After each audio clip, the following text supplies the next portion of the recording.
Olá, seja bem-vindo a mais uma aula. Vamos para mais uma resolução de questões envolvendo eletrônico digital. Dado o circuito lógico a seguir, com as entradas E1 e E2 e a saída VO, assinale a alternativa correta. Considere que os diodos são de silício. Sendo o diodo construído a partir do silício, nós temos que a diferença de potencial mínima para que haja circulação de corrente por esse componente é de 0,7 volts. Abaixo desse valor, a corrente não circula pelo diodo. Então, nosso objetivo é compreender o funcionamento desse circuito para que a gente possa identificar qual porta lógica ele representa. Depois, nós vamos calcular o valor de corrente que circula ali pelo diodo e pelo resistor. Aqui nós temos as entradas E1 e E2, elas estão com um valor de 5 volts aqui no terminal de entrada. 5 volts nós vamos identificar como um nível lógico alto, 0 volts vai ser o nível lógico baixo na lógica. Então, aqui sendo 5 volts no terminal cátodo do diodo, e aqui nós temos 5 volts também, não vamos ter uma diferença de potencial para que haja circulação de corrente. Então, no caso, os dois diodos estão em corte, logo não há circulação de corrente por eles, e a gente tem uma interrupção eletrônica do circuito. Isso quer dizer que por conta dos níveis de tensão, nós temos um circuito aberto. Então, estão no mesmo potencial, não vai haver circulação de corrente, logo a circulação de corrente, não há circulação de corrente pelo resistor, então a corrente é zero. E aí a tensão vista aqui na saída, no terminal VO, vai ser de 5 volts, nível lógico alto. Agora, se uma das entradas vai para nível lógico baixo, por exemplo, a entrada E2, eu aplico 0 volts aqui, é como se eu estivesse aterrando essa entrada. Então, eu vou ter o terminal cátodo aterrado e o terminal ânodo vai estar ligado à alimentação. Vamos ter uma diferença de potencial aqui, porém, vamos ter uma diferença de potencial entre os seus terminais com um valor significativo, propício para que haja circulação de corrente por ele. Então, nós vamos fechar o circuito entre resistor e diodo. Então, vamos ter uma corrente que circula tanto pelo resistor quanto pelo diodo. E na saída, como vai ficar? Já que o terminal cátodo está aterrado, a gente pode interpretar o circuito da seguinte forma. É como se a gente tivesse um diodo nessa configuração, nessa disposição, ligado aqui à saída. Então, se eu pegar o multímetro,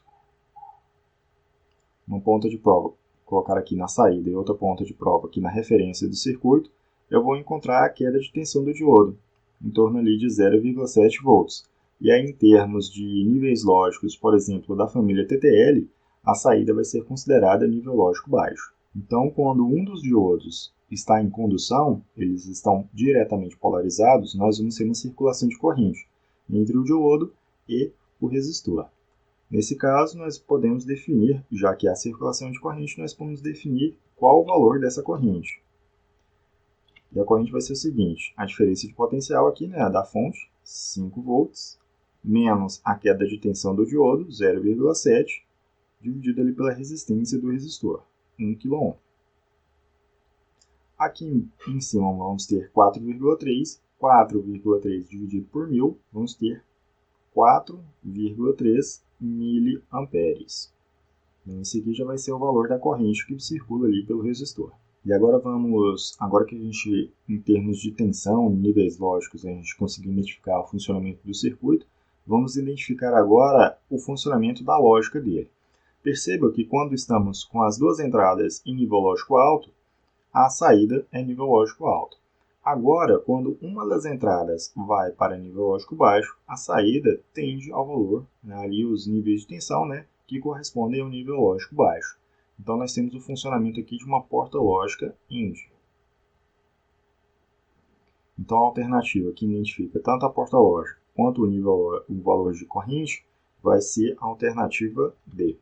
É interessante esse tipo de circuito porque estamos falando, por exemplo, de um circuito TTL, que aí é a lógica transistor a transistor. Nós vamos ter ali, para formar a porta lógica, uma configuração de resistores e transistores, né? TBJ. Porém, nós estamos utilizando diodos como na entrada. Isso facilita o entendimento de como funciona o circuito, ali da sua operação interna, como por onde a corrente circula e como determinar as diferenças de potencial para identificar a relação entre os níveis lógicos das entradas e o nível lógico da saída. Bom, e aqui nós temos um exemplo, uma simulação do circuito. Vamos iniciar aqui a simulação. E aqui as entradas estão em nível lógico alto. Por conta disso, o diodo não está polarizado, ele está em corte, então não vai haver circulação de corrente. Só haveria circulação de corrente se estivéssemos colocando aqui uma carga. Então, como não há, a corrente não circula aqui pelo diodo, pelo resistor. E a tensão na saída é 5 volts. E agora, se uma das entradas for para nível lógico baixo, já temos a circulação de corrente entre o resistor e esse diodo que está diretamente polarizado. E a saída vai para nível lógico baixo. Aqui a gente pode identificar através da diferença de potencial, que é de em torno ali a queda de tensão do diodo. Se a outra saída também vai para nível lógico baixo, nós temos a continuidade dos níveis lógicos da saída e também a corrente que circula pelo diodo e pelo resistor.